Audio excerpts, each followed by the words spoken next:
I grew up in a small, rural town where nothing ever happens. The sort of place where it wasn't unusual to leave your doors unlocked, and your closest neighbors were a mile or so away from your own house. Our family had this giant old cat, Tag. He was a bit of a drama king, but we loved him all the same. One summer, when I was around 9 or 10 years old, Tag just suddenly started going ballistic out of nowhere. Generally, he would just sleep in my room curled up next to me until I fell asleep as well. Then he would get up and do whatever cat-like things he'd do all day. Occasionally, he would meow or try to wake me up on those unfortunate nights he could see the bottom of his food bowl and needed a midnight snack or something. Usually, if I just ignored him, he would give up or try to go wake up my mom instead. On this night, however, he was banging his body against my parents' bedroom door. He was meowing loud enough to wake everyone up. Our bedroom doors were all right next to each other. I called Tag to come to bed because it was now about 2 a.m. He was having none of it though. He was still just going absolutely crazy. My mom went down to the kitchen, then huffed back up with Tag on her heels, still meowing insanely. When she'd checked, his bowl still had plenty of food. He just walked her to the door of the kitchen and watched it. Tag was an indoor/outdoor cat, but he had his own cat door through the garage. There was no need for one of us to let him out ourselves. My mom said my brother must have left the kitchen door open or something. Just the screen door was shut. She wasn't going to hold it open forever for the cat to just stand there and not go outside though. Eventually she got fed up, shut the kitchen door and went back to sleep, firmly shutting her own bedroom door and not letting Tag back inside their room. I always kept treats for him in my own room. I offered him one, but he was still meowing at their door, trying to get them to get up. I grabbed him and brought him into my room and shut my door to try and get him to sleep. I lay in bed, trying to go back to bed. Tag just kept meowing at my door, wanting to go back out. Finally, I got fed up and opened my door. He bolted right back downstairs, towards the kitchen, and that's when I heard what sounded like a door slamming. I have 3 older siblings, so someone was always up watching TV or running to the bathroom or something. At first, I didn't think anything of it. The cat finally stalked back into my room, but instead of curling up in my armpit like usual, he sat at the bottom of my bed, staring vigilantly at my door. I fell asleep until morning, when some commotion woke me up. I padded my way down to the kitchen to find my parents on the phone with the police. They got up as usual to get ready for work, and while making coffee, my mom went to grab her rings from the little jewelry dish she had by the sink. She would take them off in the evenings to rinse dishes and load the dishwasher, but discovered that that tray was empty this morning. It was a small town, so the sheriff sent a deputy over right away. When my dad walked out to meet with them, he saw the ATV was missing from out back as well. The key was off the ring. My brothers were all up at this point too. We were all freaked out that while we were just sleeping there, some robber had entered our home, removed the ATV key, and even saw an opportunity to steal my mom's rings.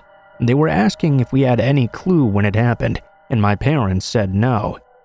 My mom asked my middle brother, who was a freshman in college and home for the summer, what time he'd ended up off the couch last night, and if he'd heard anything. He'd gone to bed at 10 or 11 and asked what she meant, as his bedroom was in the basement. He wouldn't have heard anything in the kitchen. My mom then said something odd. "But you were in the living room just off the kitchen when I went to feed the cat and shut the door. You left it open, remember? I told you not to sleep on the couch anymore and to go back to bed when I went upstairs." He told my mom he was already in the basement since dinner time and never went out to come upstairs again. He'd watched a movie in the basement instead before falling asleep in his own bedroom. She went white and realized the cat must have been trying to warn us someone was in our house. The robber had dove onto the couch and covered up to hide when she came to the kitchen. He'd exited right after she went back to bed.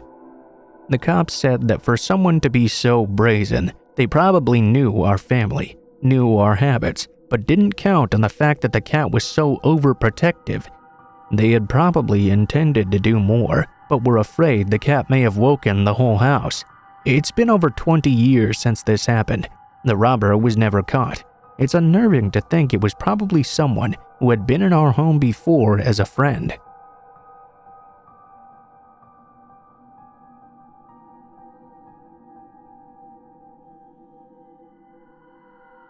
Okay, I guess I should start this story by giving a bit of background so you understand the situation a bit better. I'm a 4'9" girl. I was 16 years old at the time this happened. We had 2 dogs who were brothers from the same litter. Being boxers, they were relatively big and quite protective when need arise. Vince was longer and much taller than his brother, and was usually the kind to sleep through a hurricane if there ever was one. His brother Maury was shorter but more muscled, stronger I guess I'd say. Usually these two were with me 24/7, as my mother used to work quite a lot. This meant I was usually alone most of the day, sometimes even well after dark. This never really bothered me though. I'd been left alone at home like this since I was 11 years old. It never really struck me I'd have any reason to be worried. One day, my mom was working quite a bit later. I was doing some household chores, feeding the dogs, doing dishes, random housecare stuff like that. I continued doing what I usually did, a routine of tidying the house I'd grown accustomed to every day for years. As I went to take the trash out of the bins though, I started walking toward the door when Maury stepped in front of me suddenly.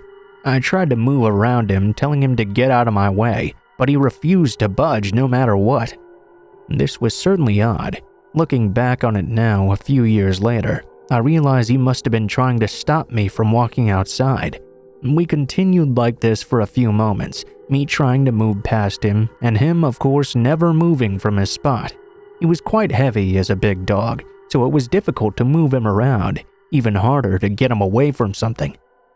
In the time we'd been going back and forth with this interaction, Vince had stayed happily asleep on his dog bed. I should note that from my kitchen, you can see the living room and bathroom. Usually we use the slide door from the kitchen to enter and exit the house, since it was attached to the carport. After a couple more minutes though, I heard something I never expected when I made one last desperate attempt to move Maury out of the way. He growled, which wasn't unusual. He'd growled plenty in his life. What was unusual though was that he was growling at me. He had never done that before, not even once. For that simple reason alone, I decided against taking the trash out that night. I simply tossed it in another room and left it to take out in the morning. A short time passed, maybe a half hour or so. I'd gotten settled into my chair to watch some movie while I waited for my mom to finally arrive home. While I was sitting there in the quiet ambiance of that movie, I suddenly heard a very faint knock at the side door. As I mentioned before, you can clearly see the living room from the kitchen, so I heard the knock pretty well even though it was so quiet. It was already well after dark. I figured maybe it was just my mother, and she'd somehow forgotten her keys or something.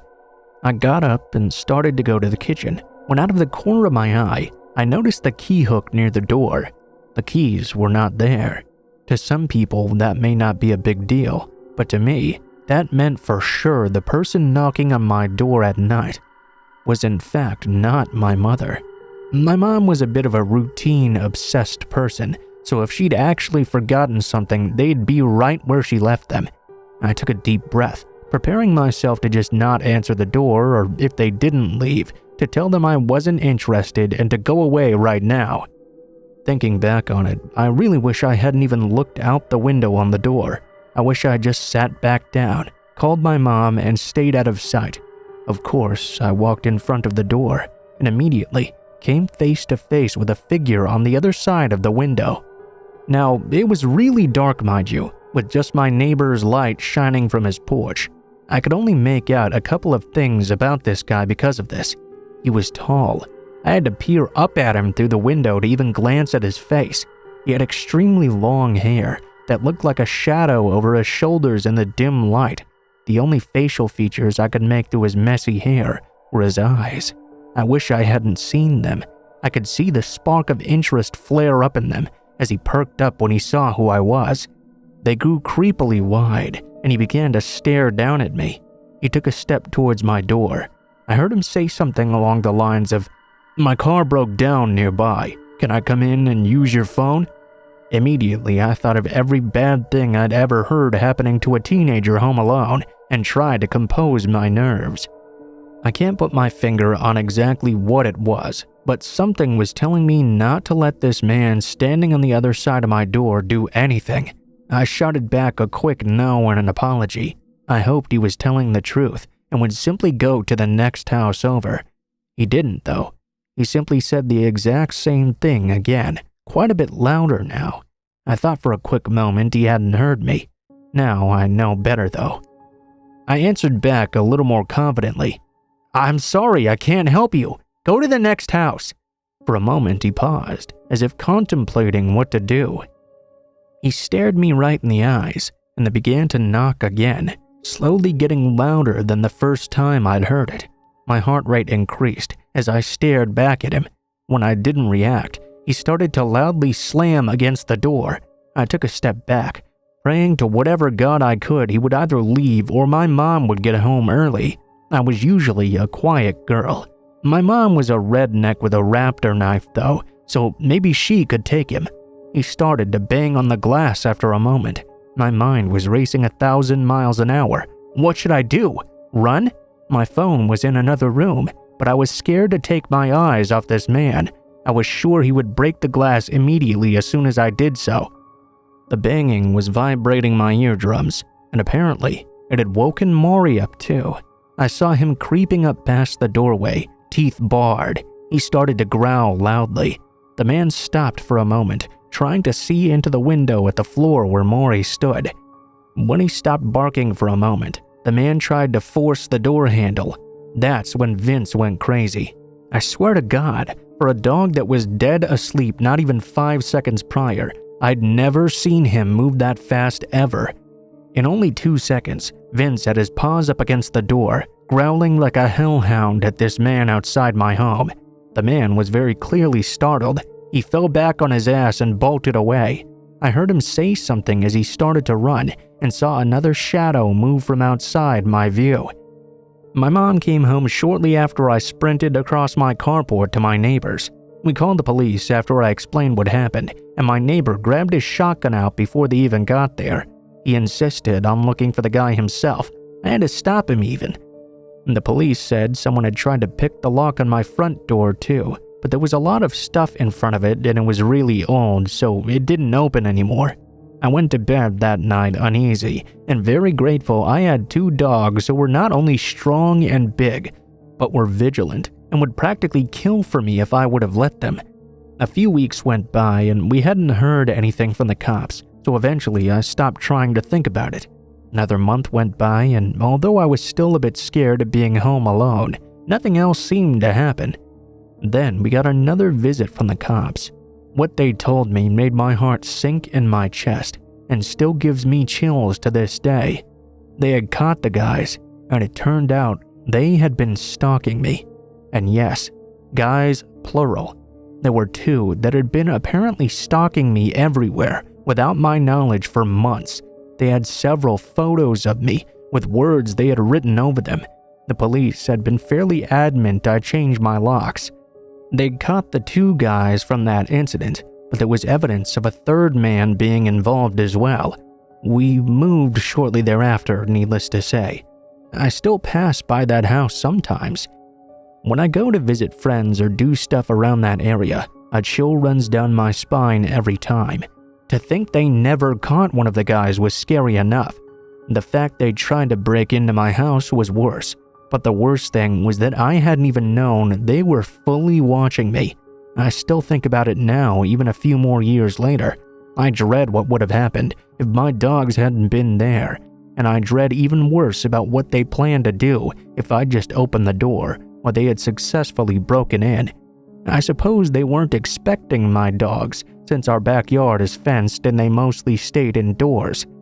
I thank the universe every day I had them with me. My mom never worked until after dark again after that, which in all honesty was just fine with me.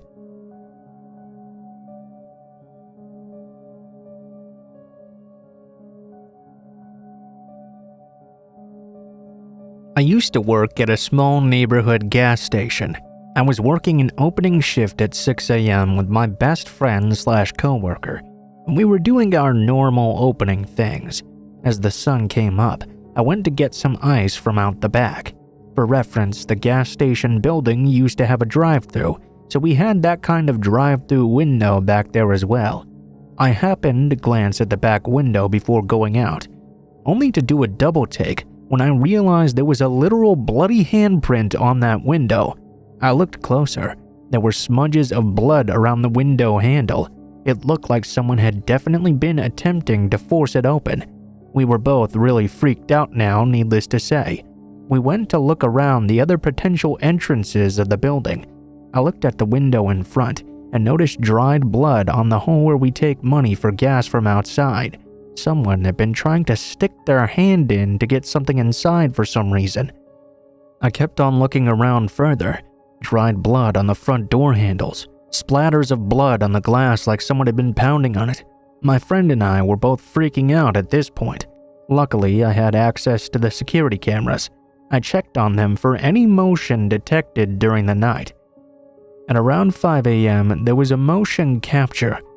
We watched as a man with his entire body covered in blood walked around the store trying to find a way to get in. The freakiest thing was, usually the store opened at 5 a.m., but this just so happened to be Sunday, and we opened at 6 instead. Really dodged a bullet there. There were police lights in the distance on the cameras, so we called the sheriff to see what was going on. He showed up pretty quick, watched the security footage, and confirmed it was a guy they'd picked up just a bit after 5:30, just before we got there. That was the craziest thing that happened to me in my 3.5 years of working at gas stations.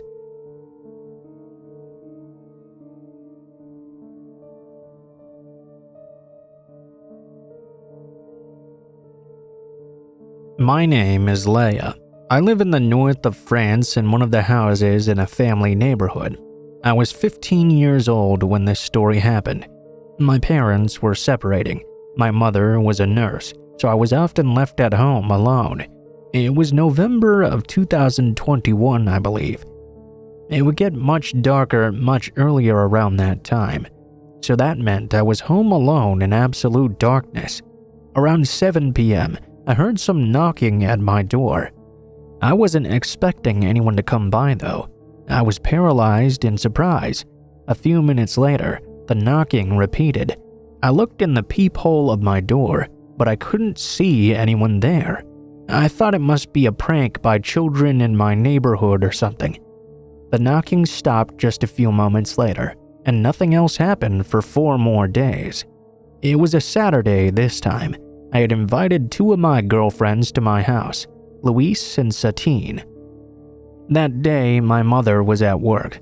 We were watching a movie in my living room when I went to pick up my charger in my room. My 2 friends were alone downstairs when they heard those same knocks as the night before. Their first thought was that my mother was coming home early. They didn't know about that previous incident. They opened the door, only to see no one was there once more. The 3 of us were confused. We didn't know what was going on. Luis reassured us though, telling us surely we were creating this stress in our heads. Maybe it was just a coincidence with that knocking from last night. The rest of the evening went over quite well, and nobody knocked for the rest of that night. That's what I told myself at least, until next Wednesday night.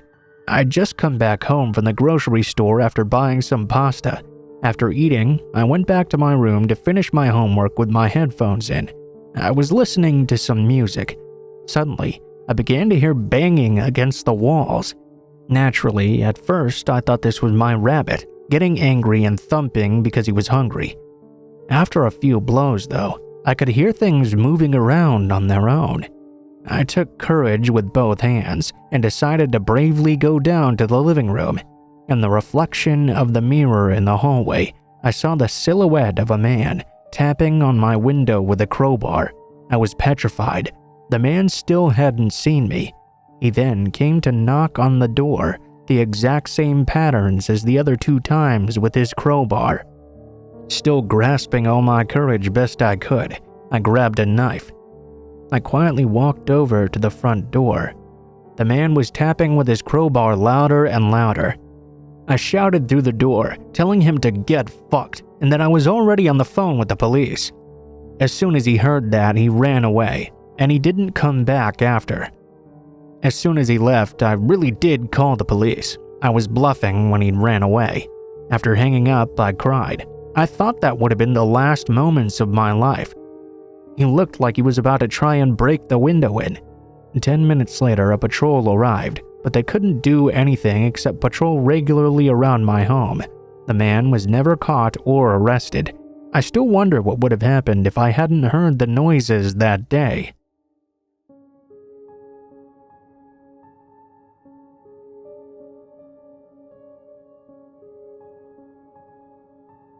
This was the moment when I was most scared in my entire life, and it changed everything for me. Let me start by saying this is something I've had to go through, and there are still some things about it I don't really understand. I don't talk about this to anyone in my personal life, really. Not because of how painful it is, mind you, but I just don't like people's reactions to it. No matter how well-intentioned the other person is, it tends to alter relationships permanently. And though over the past 21 years, I've learned to talk about what really happened, I'll tell it from my perspective from back then, the way I remember it. I lived with my mom at the time. My parents had been divorced for 3 years, which for a 7-year-old is pretty much your entire life. My mom back then was someone who took extra care with me. She didn't like it when I played in the yard. She didn't like it when I spent a lot of time at our neighbor's house, always personally dropped me off at school, and was waiting for me at the end of the day to take me home. She taught me to lock all 3 locks on our door and how to see what different cars were parked outside and which ones were familiar. Of course, stranger danger. She was, I now understand, paranoid. There's lots more things, but I'll just skip all that. One night, we were sitting on the couch watching TV when a small pickup truck pulled into our driveway. This was really strange. We weren't expecting anyone. Even worse, though, was my mom's reaction. I'd never seen her move so fast. She leapt up from the couch to make sure the door was locked. Then she ran to me, picked me up hard, and carried me to her bedroom and back. She told me to hide underneath the bed. She ran out of the room and closed the door behind her. I heard a man pounding on the front door. Then she started yelling and screaming at him. All of a sudden, there was a giant crash. Moments later, the bedroom door flew open and my mom ran inside. There was a big man behind her. I could see the cuffs of his jeans and the toes of his black and brown shoes. My mom was screaming. She tried to turn around and slam the bedroom door shut, but suddenly it pushed open and she was thrown onto the bed right above me. The heels of her bare feet were by my head, hovering just a few inches off the floor, and the man's shoes were in the doorway. There was complete silence for a moment before my mom started to quaver audibly. I heard 2 really loud pops, and nothing moved. The man's feet ran away. I heard his truck start and pull out of the driveway. I waited for my mom to come and get me. Her feet slid down to touch the floor, and the rest of her did too. Her hair was all messy and frizzy. She had her back turned to me, curled with her knees against her chest, and her nightshirt was up in her armpits. I put my hand on her back and was about to ask her if she was okay when I saw a pool of liquid coming toward me from under her body. I flew away from her, out from under the bed and onto the other side of the room. I was probably screaming at her or something. It seemed like just a few seconds had passed, pressed hard against the wall as I could with my face buried against the baseboard before I began to hear sirens. It was a big city, so I was used to that noise, but it got louder and louder. Now more feet ran through the front door and into my house. I thought the man had come back. I heard people yelling police and thought that's what I needed. I needed the police right now. The rest of the night, feet stomping, blankets wrapped around me, I was whisked past my mom so I couldn't see her. I remember really wanting to tell them to help her, but I couldn't find a way to get the words out.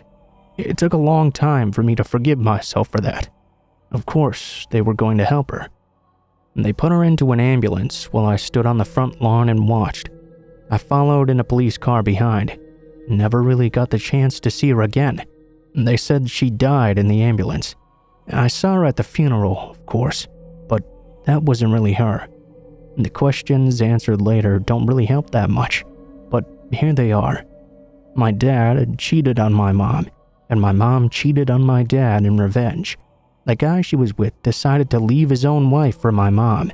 My dad left because everything was so messed up.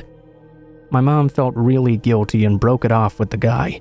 He was very upset with how she'd ruined his life. She had been worried about him for years after. He found her through a mutual friend, and that was that.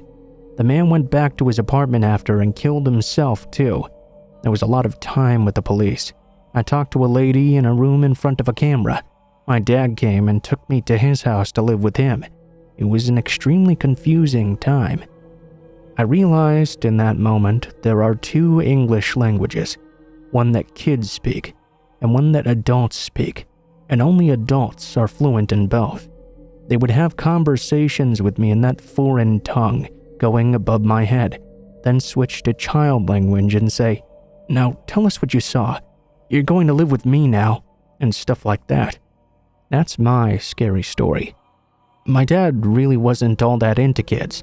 I just kinda pulled inside myself and worked on school. I went to college, have a good job, have good friends, all of that. But I've learned not to speak about this. The internet is great for anonymously talking about things. But I'm not sure if this really helps anyone.